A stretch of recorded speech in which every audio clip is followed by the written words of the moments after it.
and the conservative point of view. Congressman Paul, are these two men in the middle insufficiently conservative for you? Well, I think that the problem is nobody's defined what being conservative means. Go ahead. And I think that is our problem. Conservative means we have smaller government and more liberty. And yet, if you ask what have we done, I think we've lost our way completely. Our rhetoric is still pretty good. But when we get in charge, we expand the government. You talk about Dodd-Frank, but we gave them Sarbanes-Oxley. We gave debts as well, you know, when we're in charge.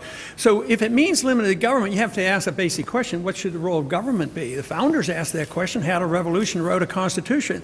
And they said the role of government ought to be to protect liberty. It's not to run a welfare state and not to be the policeman of the world.